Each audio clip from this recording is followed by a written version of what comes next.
Hello students, good morning all of you. आज हम अपने जो चैप्टर है पीरियोडिक क्लासिफिकेशन ऑफ एलिमेंट्स, हम अपना नेक्स्ट टॉपिक स्टार्ट कर रहे हैं। मतलब कि जो नेक्स्ट जो लॉ है हमारे पास वो है मेंडलीव्स पीरियोडिक लॉ। ठीक है, तो ये जो मेंडलीव्स पीरियोडिक लॉ है किसने दिया था?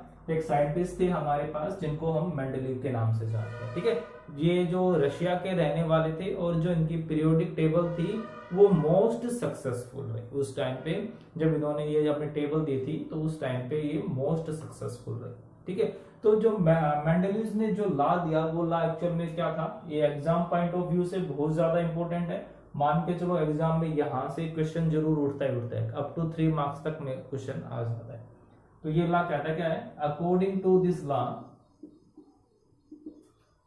According to this law the physical and chemical properties, the physical and chemical properties, physical and chemical properties of elements are periodic function, are periodic function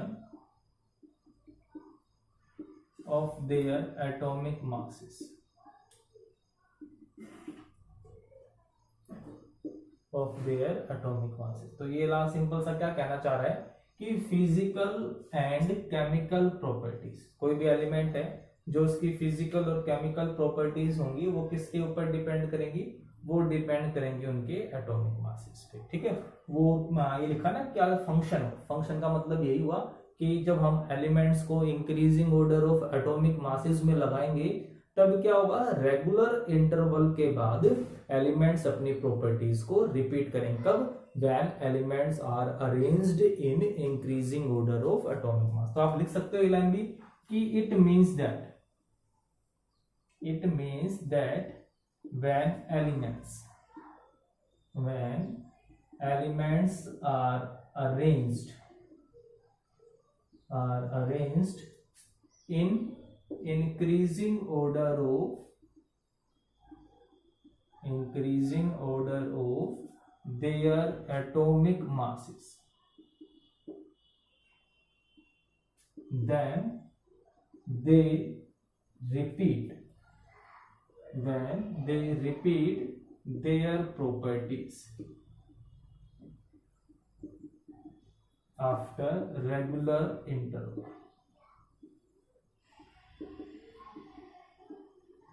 ठीक है, एक रेगुलर इंटरवल के बाद elements जो होंगे वो अपनी प्रॉपर्टीज को लगातार रिपीट करते रहेंगे।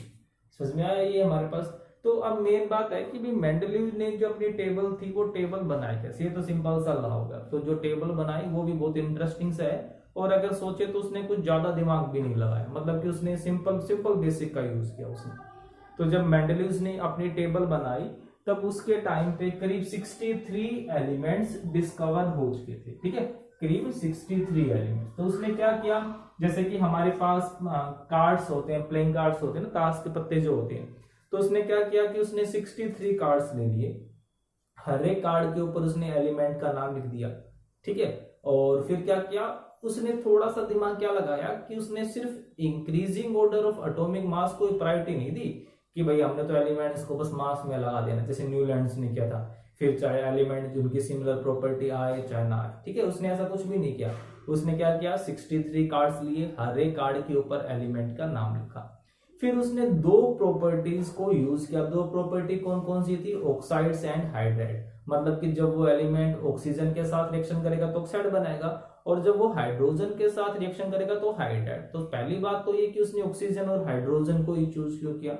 वो उसने ऐसा इसलिए किया क्योंकि ऑक्सीजन और हाइड्रोजन लगभग सभी के साथ रिएक्शन कर जाती है, तो इसीलिए उसने ऑक्सीजन और हाइड्रोजन को चूज किया। उसने ऑक्साइड एंड हाइड्राइड्स बनाए। ठीक है, उसने सब एलिमेंट के साथ ऐसा कर दिया। अभी ये सारे के सारे कंपाउंड तो पहले से ही नोन थे ना, ऑक्साइड्स और हाइड्राइड्स। तो फिर उसने क्या किया, उसने हर एलिमेंट के साथ क्या किया कि उसने जिन एलिमेंट के ऑक्साइड का फॉर्मूला सेम था, जैसे कि अगर मैं बात करूं कि भाई लिथियम का हाइड्राइड क्या बनेगा, LiH, सोडियम का हाइड्राइड क्या बनेगा, NaH, पोटेशियम का हाइड्राइड क्या बनेगा, KH। ऐसे अगर मैं ऑक्साइड्स की बात करूं तो लिथियम ऑक्साइड क्या बनेगा Li2O, सोडियम का ऑक्साइड क्या बनेगा Na2O, पोटाशियम का ऑक्साइड क्या बनेगा K2O। ठीक है, तो इसने हर एक एलिमेंट के ऊपर उनकी प्रॉपर्टी हाइड्राइड और ऑक्साइड की मेंशन कर दी, बस काम खत्म। अब उसने क्या किया, जिन जिन की प्रॉपर्टी, जिन जिन के फॉर्मूले सेम थे उसने उनको एक साथ रख दिया, और जिनके अलग अलग थे उनको अलग अलग रख दिया, और बन गए पूरी के पूरी, है ना। इस तरीके से उसने ग्रुप बना ले। ग्रुप कैसे बनाए, जैसे कि डोबर्नियर ने 3-3 का ग्रुप बनाया था ना, एक ग्रुप के अंदर 3 एलिमेंट्स को रख दिया जिनकी प्रॉपर्टी सिमिलर थी। तो इसने इस तरीके से 63 के 63 एलिमेंट्स को बहुत अच्छे से अरेंज कर दिया। तो इसने किन किन 2 प्रॉपर्टीज को वैल्यू दी, एक तो इंक्रीजिंग ऑर्डर ऑफ एटॉमिक मास, और दूसरी किसको दी, उनकी केमिकल प्रॉपर्टीज को। ठीक है, फिर उस दूसरी खास बात क्या थी कि जैसे कि न्यूलैंड्स ने गड़बड़ क्या कर दी थी कि भाई जिनकी प्रॉपर्टी मैच नहीं हो रही है वो भी एक साथ रख दिए, बट इसने क्या किया, जिनकी प्रॉपर्टी मैच नहीं हो रही थी उनकी जगह खाली जगह छोड़ दी, स्पेस छोड़ दिया, गैप छोड़ दिया उसने। और क्या कहा उसने कि भाई यहाँ पर कोई ना कोई एलिमेंट डिस्कवर होगा जो फ्यूचर में हमें मिलेगा, मतलब भविष्यवाणी भी कर रहा है वो, जो एलिमेंट्स जो हमारे पास नहीं है उसके बारे में उसने भविष्यवाणी लिखी। तो इसलिए जो इसकी जो टेबल थी मोस्ट सक्सेसफुल रही, और इसी वजह से इसको फादर ऑफ पीरियोडिक टेबल भी बोला जाता है। ठीक है, Mendel is also known as father of periodic table. और ये इतना बड़ा साइंटिस्ट था, आप इस बात से अंदाजा लगा सकते हैं कि हमारी जो पीरियोडिक टेबल है उसमें कोई एलिमेंट है, उसका एटॉमिक नंबर है 101, 101, और उसका नाम मेंडलीव के नाम से दिया गया, उस एलिमेंट का नाम रखा गया मेंडलीवियम। ठीक है, वो सिर्फ किसके लिए, इसकी रिस्पेक्ट के लिए, इसके ऑनर में रखा गया। समझ रहे हो ना। तो ये हम बात करते हैं Mendeleev's periodic table, Mendeleev periodic table. ठीक है, तो सबसे पहले बात क्या करते हैं कि भाई जो डिजाइन ऑफ पीरियोडिक टेबल था वो किसके ऊपर बेस्ड था, क्वेश्चन बनता है। ठीक है, तो क्या लिख सकते हैं हम, design of periodic table, design of periodic table based on, किस किस के ऊपर बेस्ड था, 2 प्रॉपर्टीज के ऊपर। फर्स्ट है हमारे पास increasing order of atomic masses, increasing order of atomic masses, मतलब ये तो मेन था ही था कि भाई हमने एलिमेंट्स को अरेंज किया है increasing order of their atomic masses में। और दूसरा क्या था, similar chemical properties, similar chemical properties, chemical properties of elements. ठीक है, similar chemical properties of element, की जो एलिमेंट थे उनकी जो प्रॉपर्टीज थी वो सिमिलर होंगी।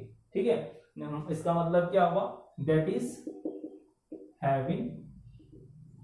having same formula, having same formula of oxides and hydrides। समझ में आ गई ना ये, मतलब कि उसने किनको एक साथ रखा, जिनका फॉर्मूला ऑक्साइड और हाइड्राइड्स का फॉर्मूला जो सेम था उसमें।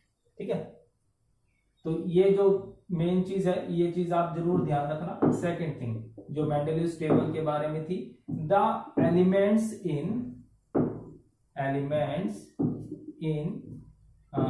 in this table, elements in this table arranged in vertical columns, arranged in vertical columns called groups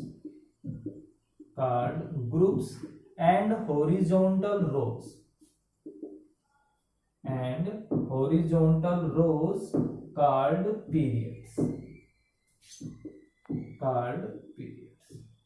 अब क्या कहता है कि जो उसने जो टेबल बनाई थी उस टेबल में उसने अपनी पूरी टेबल को वर्टिकल कॉलम एंड हॉरिजॉन्टल रोज के अंदर डिवाइड कर दिया। तो जो वर्टिकल कॉलम्स थे उन वर्टिकल कॉलम को क्या नाम दे दिया गया, ग्रुप्स कहा गया, और जो हॉरिजॉन्टल रोज थे उनको क्या नाम दिया गया, पीरियड दिया गया।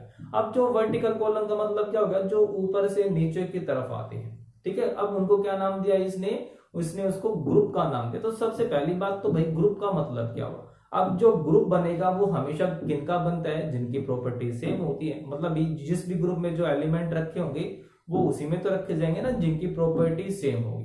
तो क्या कहता है कि जो ग्रुप थे उन ग्रुप में कौन से एलिमेंट रखे गए जिनकी प्रॉपर्टी सिमिलर थी, और जो हॉरिजॉन्टल है मतलब लेफ्ट से राइट की तरफ जो एलिमेंट्स थे उसके अंदर कौन से एलिमेंट रखे गए जिनकी प्रॉपर्टीज डिफरेंट थी। साथ में जैसे ही देखो नाम उसका पीरियड क्यों रखा गया, क्योंकि जैसे ही वो पीरियड कंप्लीट होगा एलिमेंट्स अपनी प्रॉपर्टीज फिर से रिपीट करेंगे, जैसे ही सेकंड पीरियड खत्म होगा एलिमेंट्स अपनी प्रॉपर्टी फिर से रिपीट करेंगे, जैसे ही थर्ड पीरियड खत्म होगा एलिमेंट्स क्या करेंगे अपनी प्रॉपर्टीज को रिपीट कर देंगे। इसीलिए पूरी पीरियोडिक टेबल को ग्रुप एंड पीरियड्स के अंदर डिवाइड किया गया। नेक्स्ट आता है हमारे पास जो नेक्स्ट पॉइंट है, this table has 7 periods and 8 groups। 7 periods and 8 group. किसने जो पूरी पीरियोडिक टेबल थी उसके अंदर 7 पीरियड थे। फिर से समझो, पीरियड्स का मतलब क्या होगा, ये वाले हॉरिजॉन्टल रे, ठीक है, ये वाले, ठीक है। तो कहता है कि जैसा ही पहला पीरियड खत्म होगा एलिमेंट अपनी प्रॉपर्टी रिपीट करेंगे, जैसा ही सेकंड पीरियड खत्म होगा एलिमेंट्स अपनी प्रॉपर्टीज को रिपीट करेंगे। और जो ये टॉप से बॉटम की तरफ है, ये टॉप से बॉटम वाले, इनको क्या नाम दिया उसने, ग्रुप का नाम दिया, क्योंकि इस एक ग्रुप के अंदर सारे एलिमेंट कौन होंगे जिनकी प्रॉपर्टीज सिमिलर होगी, ठीक है। तो इस तरीके से टोटल 8 ग्रुप्स बने और 7 पीरियड्स बने, ठीक है। तो जो ग्रुप थे उन ग्रुप में भी कुछ खास बात थी। तो क्या कहते हैं, 7 ग्रुप्स, जो 8 ग्रुप हैं उनमें से 7 ग्रुप्स आर डिवाइडेड इनटू 2 सब ग्रुप्स,